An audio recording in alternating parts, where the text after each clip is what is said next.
Good morning and welcome to the Morning Scoop for Tuesday, August 18th. This is your daily Buckeye fix. I'm Tom Orr.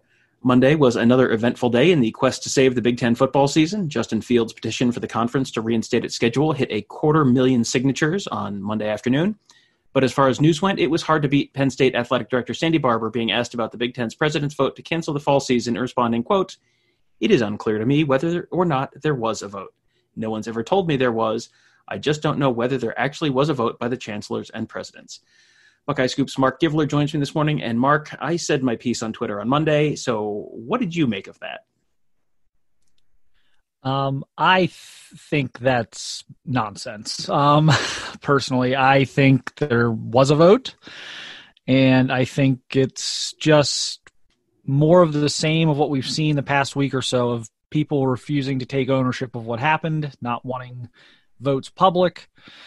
And I think it's just a way to pass the buck and pass the responsibility and the accountability on and just pretend that, I don't know that there even was a vote.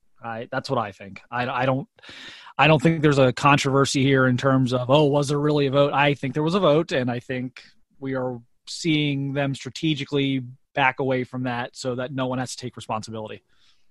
Yeah, that's certainly how it reads, that whether or not there was an official vote with people putting their hands up or people turning in a paper ballot or whatever, there was clearly a consensus in the room that led to the decision that was made, one way or the other. Whether they want to call it a vote or not, there was clearly a consensus of some kind. So it's been so odd how the conference has handled all of this. Kevin Warren coming out and immediately saying, being asked directly, was it unanimous? I don't want to get into that. And, refusing to say what the vote was. They will tell you that the reported numbers are not right, but they won't tell you what the numbers actually were. It definitely wasn't 8-6. We can tell you that. Well, what were the numbers? Well, we can't tell you that. It's just, this has been such a strange way for the conference to handle this. And, we're now, 5 days? We're heading into the 6th day of this whole cycle. Monday afternoon, Ryan Day tweeted out his support of Justin Fields' petition. Gene Smith tweeted out his support of Day. So, I guess by the transitive property, that means Gene Smith is supporting Fields' petition, I guess. I guess. What is Ohio State hoping to see as an outcome here? Oh, man. Honestly, they'd love to have football back. They'd love the Big Ten to reconsider this and to tee it up in September. But, I think they would settle for some answers on how this, on what the vote was, why it was that way, what the Big Ten is now going to do, what they're going to give them this fall in terms of access to their athletes, what they might give them in the winter or spring in terms of access to their athletes. I think some type of plan moving forward would be something for them, but because I'm not convinced they're going to get this thing back on track for the fall. I know what people say they're hearing. I am going to be very, very surprised if they're able to get this fall season back on track. But just some answers, some instruction on what they're going to be doing the next few months if they're not playing football, and maybe a real explanation, because no one's really given a real explanation yet in terms of why they made the decision they made. Yeah, the Big Ten office, we talked yesterday to Holly Hoke, the senior class representative of the Football Parents Association at Ohio State. Their group sent letters to the Big Ten basically demanding some answers on some of the stuff you just talked about, and they have gotten questions and similar letters from Penn State, Iowa, Nebraska, and Michigan now. And the Big Ten office continues to just seem to hide under the blankets and hope this all goes away. As you mentioned, you sort of alluded to earlier, there were conflicting reports on Monday evening that the conference either was or wasn't considering opening things back up to potentially playing this fall. It does not sound like you are super optimistic that that's likely to going to be how this plays out. I'm not, and I would love to be wrong here. I would love more than anything to be wrong here. First of all, we're a site that covers Ohio State football. We want to be covering Ohio State football. It's what we've all done for years. We want to be doing that. this fall. I think there should have been a plan to do that this fall. I think the leadership appears astounding. I think they had 5 or 6 months to come up with a plan, and I think the conditions were such that they could have and they should have tried to do that. But I don't think they're going to backtrack now. I really don't, and I think Ohio State's angle here is that if they can't get the season back, they can at least maybe get some type of instruction on what on earth the next 3 to 6 months are going to look like. Well, and there's questions about what the next 3 to 6 months are going to look like in a lot of other leagues right now too, because the SEC released its schedule on Monday, and they seem by all accounts to be full steam ahead, at least for the moment. And as we have seen with the Big Ten, just releasing a schedule doesn't mean you're going to play that schedule. But while they're kind of plowing ahead, the ACC had a pretty big step back on Wednesday when North Carolina had to go from in-person instruction to online instruction only because they had, a bunch of COVID outbreaks because, it turns out that students aren't always great at social distancing when they're outside of the classroom. Who could have seen that coming? I mean, what do you think is the most likely scenario here? Because it seems like there's a very wide range of possible outcomes for the Big Ten this fall.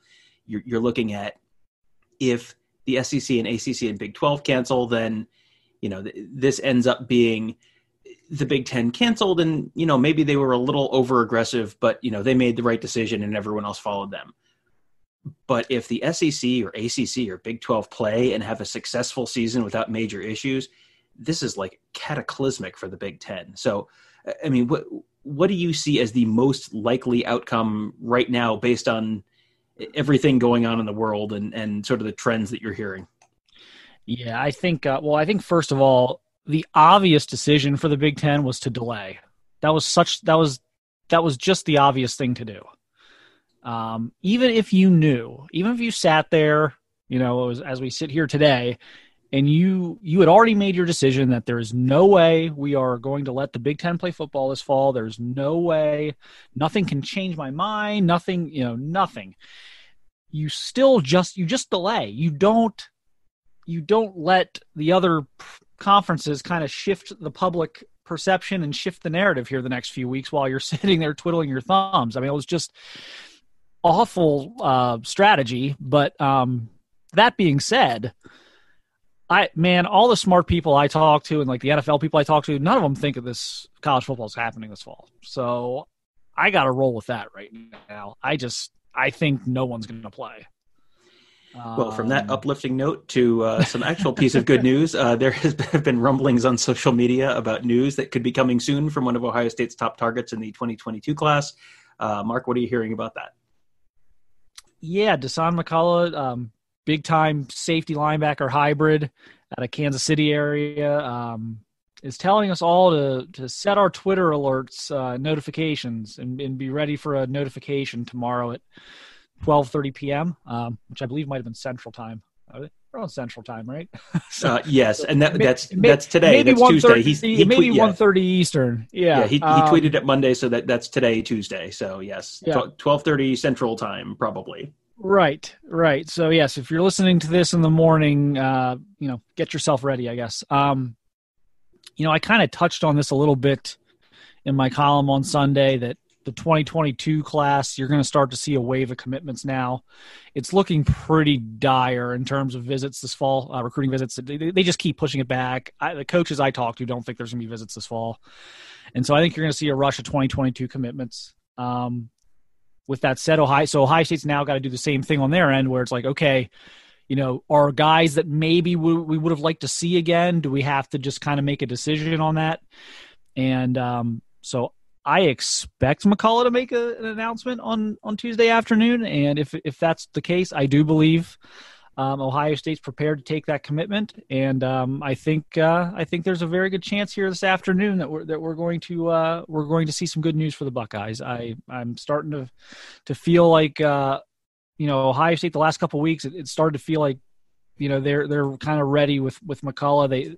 I think both parties wanted to make the visit. I think both parties now realize that could be several months before that could happen. And so I think Ohio State's a big leader there and has been. And I don't see any reason why you don't just take this one. So I think they will. I think that's what's going to happen. And today is also potentially shaping up to be a big day for Ohio high school football. Governor Mike DeWine is set to announce what Friday nights might look like around the state starting in a little over a week. What are you expecting to hear from him? So my analogy the last couple weeks has been that Mike DeWine is to high school football happening as the NCAA or Mark Emmert is to college football happening, which is to say, I think he's going to pass the buck. I don't think he's going to shut down Ohio fall sports, football specifically. I don't think he's going to do that. I could be wrong, but I don't think that's what he's going to do.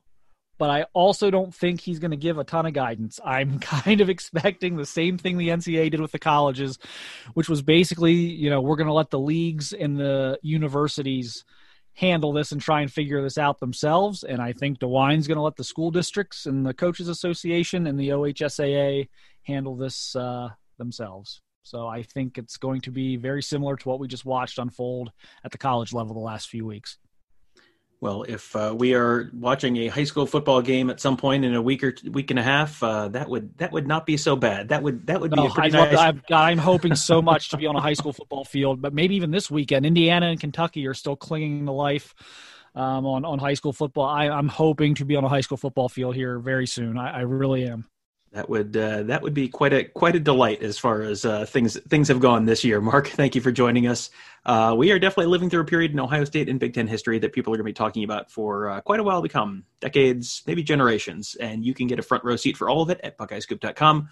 Our beat writer Tony Gerdeman has been all over this crazy and developing and sort of hard to sort out story, but we've also got a ton of great insight and insider analysis from Marc and Bill Green, Alex Gleitman, and of course Nevada Buck on our Ask the Insiders board. You can find all of that at BuckeyeScoop.com. Thank you guys for listening. Have a great day. We will talk to you tomorrow.